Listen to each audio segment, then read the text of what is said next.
Hi friends, welcome to Sathya's life style channel. இன்றைக்கி நம்ம பார்க்க போகிற ரெசிபி ஒரு கேக் ரெசிபி தான் பார்க்க போகிறோம். ரவாவை வச்சு, மைதா இல்லாமல் ரவா வச்சு ஒரு கேக் தான் பார்க்க போகிறோம். கேக்கும் மாம்பழ கேக் தான் இன்றைக்கி பார்க்க போகிறது. ரொம்ப டேஸ்ட்டாக, ஸ்மெல்லே சூப்பராக இருக்கும். நல்ல மாம்பழத்தோட ஃப்ளேவரில் நல்ல டேஸ்ட்டு அருமையாக இருக்கும். இது எப்படி பண்ணலான்றதை பார்க்கலாம். இந்த மேங்கோ கேக் பண்ணுறதுக்கு 1 கப் போல் ரவா எடுத்துக்கிறேன். 1/2 கப் சுகர்,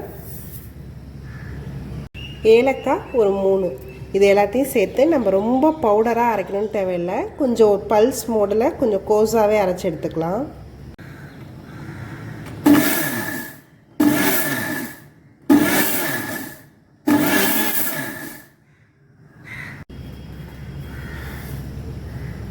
இந்த மாதிரி நம்ம அரைச்சி எடுத்தாச்சு. இது தனியாக வச்சிடலாம். இப்போ நம்ம ஒரு மாம்பழம் நான் இதுக்கு கட் பண்ணி எடுத்துக்கிறேன்.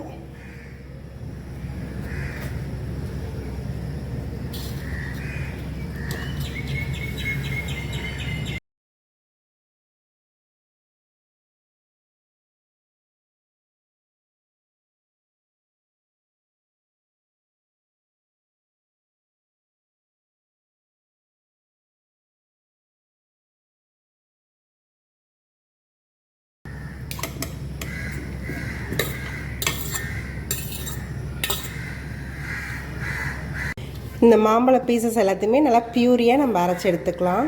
மாதிரி பியூரியாக நம்ம அரைச்சி எடுத்தாச்சு. இந்த மாம்பழ விழுது கூடவே நான் ஒரு 1/2 கப் போல் பால் எடுத்து வச்சுருக்கேன். ஆடையோடு எடுத்து வச்சுருக்கேன். அதையும் இதில் சேர்த்துக்கிறேன். இதை நல்லா நம்ம பிளெண்ட் பண்ணி எடுத்துக்கலாம். இந்த மாம்பழமும் பாலும் சேர்த்த இந்த கலவையை இப்போ நம்ம இந்த இதில் சேர்த்துக்கலாம். 1 டீஸ்பூன் அளவுக்கு பேக்கிங் பவுடர் சேர்த்துக்கிறேன். இது எல்லாத்தையுமே நல்லா மிக்ஸ் பண்ணிக்கலாம்.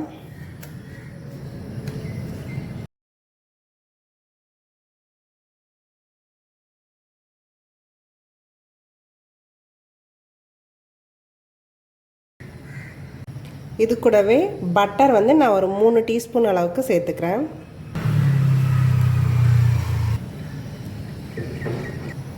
இந்த பட்டரையும் சேர்த்து நம்ம நல்லா மிக்ஸ் பண்ணி எடுத்துக்கலாம். நம்ம எந்த எசன்ஸும் சேர்க்க தேவையில்லை. ஏன்னா இந்த ஏலக்காயோட வாசமும் மாம்பழத்தோட வாசமுமே இது நல்லாயிருக்கும் இந்த கேக்கில். இது நல்லா மிக்ஸ் பண்ணியாச்சு. லாஸ்ட்டாக நான் கொஞ்சமாக டியூட்டி ஃப்ரூட்டி சேர்த்துக்கிறேன். இந்த டியூட்டி ஃப்ரூட்டியும் நல்லா எல்லா இடத்துலையும் வர மாதிரி மிக்ஸ் பண்ணிக்கலாம். இது நம்ம எல்லாத்தையுமே மிக்ஸ் பண்ணி முடிச்சாச்சு. இது ஒரு 15 to 20 மினிட்ஸ் ரெஸ்ட்லேயே இருக்கட்டும். இந்த கேக்கு மேலே டெக்கரேஷன்ஸ்க்காக நான் நட்ஸ் எடுத்து வச்சுருக்கேன். நீங்கள் எந்த நட்ஸ் வேணாலும் எடுத்து வச்சுக்கலாம். முந்திரி இது மாதிரி, இல்லை பம்கின் சீட்ஸு எது வேணாலும் சேர்த்துக்கலாம். இது எல்லாத்தையுமே நான் நல்லா சின்ன சின்ன பீசஸாக கட் பண்ணி எடுத்துக்க போகிறேன். இந்த பேக்கிங் ஷீட்டை நம்ம ரெடி பண்ணி வச்சுக்கலாம்.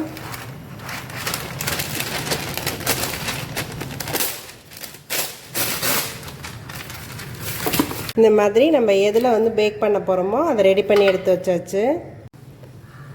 இது நான் ஏற்கனவே ஒரு 15 to 20 மினிட்ஸ் நல்லா ஹீட் பண்ணி வச்சுருக்கேன். ஸோ இதை நம்ம வச்சுட்டு நம்ம கவர் பண்ணி வச்சிடலாம். இது ஒரு 1/2 ஹவர்லேருந்து ஒரு 40 மினிட்ஸ் வரைக்கும் இது ஆகும். 1/2 ஹவருக்கு பிறகு நம்ம ஒரு தடவை செக் பண்ணி பார்க்கலாம். இல்லைன்னா ஒரு 5 மினிட்ஸ் போல் அப்படி எக்ஸ்டெண்ட் பண்ணி வைக்கலாம். ஆனால் 40 மினிட்ஸ்க்குள்ளார இது முடிஞ்சிடும். இது நல்லா ஒரு 1/2 ஹவர் போல் ஆயிடுச்சு. இது இப்போ நம்ம நல்லா குத்தி பார்த்தோம்னா ஒட்டாமல் வரணும். அது மாதிரி வந்துச்சுன்னா ரெடி ஆகிடுச்சின்னு அர்த்தம். ஒட்டவும் இல்லை, அதனால் நல்லாவே இது ரெடி ஆகிடுச்சு. இது நல்லா கூல் ஆனோன்னே நம்ம இதை ட்ரான்ஸ்ஃபர் பண்ணிக்கலாம்.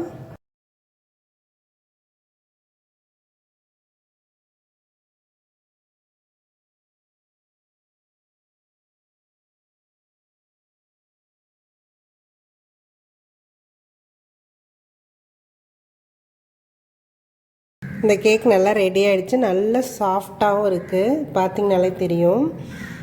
இதே மாதிரி நீங்களும் இந்த மாம்பழ சீசனில் இந்த கேக்கை ட்ரை பண்ணி பாருங்கள். என்னோடய வீடியோஸ் எல்லாத்தையும் பாருங்கள். மறக்காமல் எங்கள் சேனலை சப்ஸ்கிரைப் பண்ணுங்கள். தேங்க்யூ ஃபார் வாட்சிங்.